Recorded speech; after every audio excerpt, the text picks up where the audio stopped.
Okay, so we're we're working through the nervous system on camera. We're undoing these templates like in live time because my dogs, when they bark like that, it activates that like literally my heart jumps. It's an adrenal dump, and for a long time I didn't realize why I would get so mad when they did that, because I had been living in that state like chronically. So I didn't, like, they were just one piece of it. But now that I've been out of that environment of like just constant, you know, fight, flight, and you know, shutdown,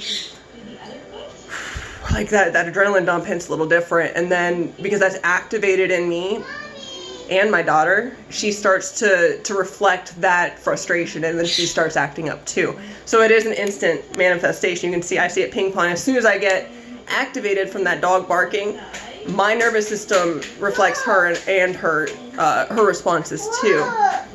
So I see. You're gonna have to give me a minute, please, okay? You'll have to give me a minute, please, okay? And so when I fully calm, the whole house will too, because it's part of my manifestation. I need 1 moment, please, to finish this video. You need to go watch what's on the TV, please, okay? You don't need 2 screens. Okay.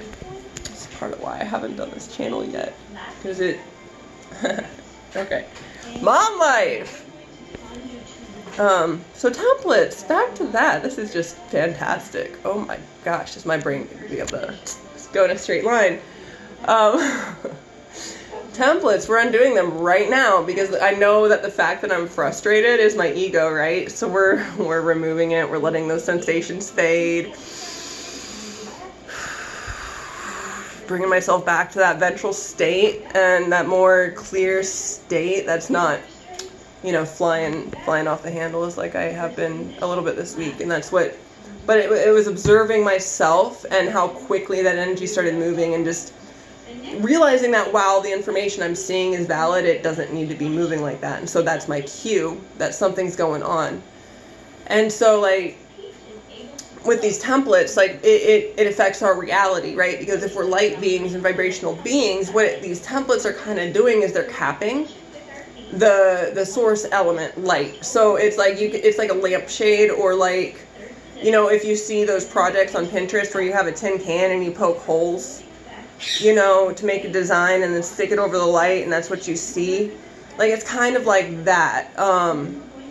Like, what is your, and it's, I call it an algorithm sometimes too, like an energy algorithm. And I'll talk a lot about energy signatures, and so I'll make a kind of a defining video for those, because it's terms that I kind of have personalized.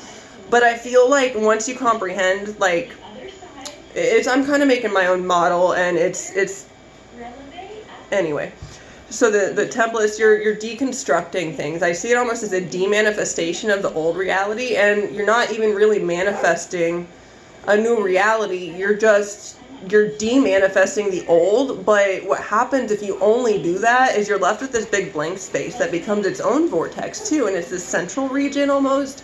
It's super neutral, but and it is a neutral area. You did just neutralize the bad thoughts, but it's not going any direction. So that's where you want to be clear on where you're going, right? Because you just deactivated the old templates. If you don't have a programming to put back in, you're more likely to go down those old electrical pathways. Like, you can see it like a river or a cave. You know, you've cut in these, and Teal Swan did a great video on this mental fracturing and how it is like a water system.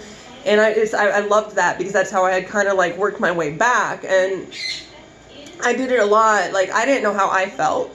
So my baseline was the first instance of safety I had felt, when my neurological system had first felt safe. And so I had found that in meditation, and then with one person at the time. And so I used that as like where what I called source, I guess. And so I gave myself kind of a control point as to like when I'm okay, because when you're in this experience, it all feels real, right? So when you realize that, whoa, some of this isn't real, how do I tell? Like, what is real first? And I go into this in my book, which I'm working through, and I'll do some videos, but it's a little bit dry in the book. It's pretty dry, and so I like to keep, you know, we all have an ego, so I might as well use it. And so I like to have fun with her when I'm filming and talking and interacting with others, and because I'm conscious of it, sometimes we'll still move into that shape shifting. You know, it's not on purpose, but I do notice when it's happening. And so I know now that I know my central state, I know that if I'm shape shifting, there's something in relation to that other person that I'm subconsciously picking up on that scares me. Otherwise, I wouldn't do that. Because now I have the contrast of people I don't do that with, and who I can flow freely with, and who don't cause a lockup. And so I notice when I begin shape-shifting or people-pleasing, it's a sign that that relationship might not be in my best interest. And so at that point, it's my conscious responsibility to take a step back and be like, okay, why did I trigger? Is it me? Is it the person? Is it both? Usually it's both in some extent, but is it benefiting where you're going, which is another reason you need to be clear. Because you have these moment to moment, and it's a nuanced energy in each decision, right? Like one feels one way, the other feels another, but your ego is trying to make sense of like which is, and it's a polarity. So it's literally like a light switch. It's a polarity light switch. Every time you break down one of these templates, you're flicking a little switch. So sometimes you'll get like 3 switches in a row, and those will all disengage. But some thoughts, they'll be a little bit stickier, and you'll kind of like, you know, like you're a kid flicking the light and trying to piss your parents off, and it does piss your ego off because it feels like that little like flickering light.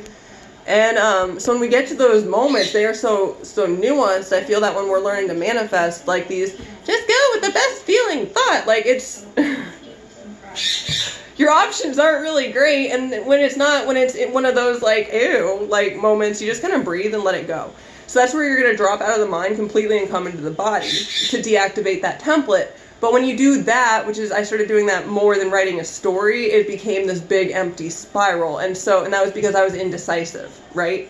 I couldn't decide between these thoughts. I didn't like either of them, so I shut it down.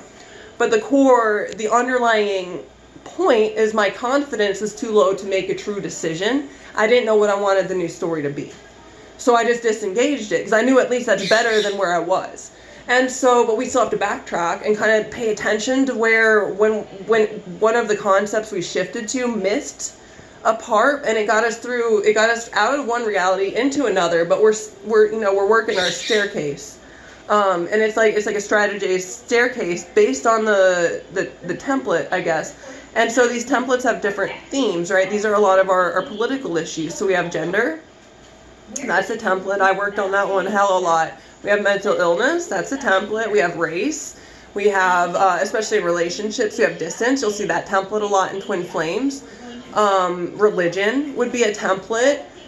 So what we're doing technically in essence is we're weeding out the positive and negative polarities of each template based on like a source